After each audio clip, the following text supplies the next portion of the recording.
ஒரு உதாரணத்துக்கு சொல்றேன், இது நான் சொல்லல, ஒரு உதாரணத்துக்கு சொல்றேன். இப்போ இவங்க சீமானை பத்தி பேச ஆரம்பிக்கிறாங்க.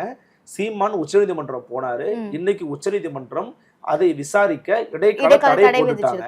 அப்ப இதுக்கப்புறம் அதை பத்தி அவர் கேள்வி கேட்டா அவரே என்ன சொல்லிடலாம்னா, நீதிமன்றத்துல சொல்லிட்டாங்க, இதை பத்தி நான் பேச வரணும்னு கடந்து போகணும். என்னுடைய எண்ணம்லாம் அதுதான். அவர் அண்ணன் சீமான் அவர்கள் இதை கடந்து போயிடணும், அல்லது எப்பா இதை பத்தி நான் பேச விரும்பல, வேற கேள்வி இருக்கா அப்படின்னு கேட்டுட்டு போயிடணும், அல்லது பிரஸ் மீட்டை தவிர்த்துருங்க. அதுதான் என்னுடைய கருத்து. தொடர்ச்சியா அவரை வந்து ப்ரொவோக் பண்றதுக்காக கேட்கறாங்க, அதுக்கு அவர் ஈல்ட் ஆகக்கூடாது அப்படின்னு நான் நினைக்கிறேன். ஏன்னா நீங்க மக்கள் பிரச்சனையை பேசணும், நீங்க மக்களுக்காக நிக்கிறவர். அப்ப தொடர்ச்சியா மக்கள் பிரச்சனையை பேசி அதற்கான தீர்வை கொடுத்து இந்த அரசை இடித்துரைத்து அரசை நீங்க வந்து கேள்விக்குள்ளாக்கணுமே தவிர இது போன்ற கேள்வி ஒரு பதிலே கொடுக்க கூடாது. சரி, இப்ப நம்ம இன்னொரு விஷயத்தை பார்ப்போம்.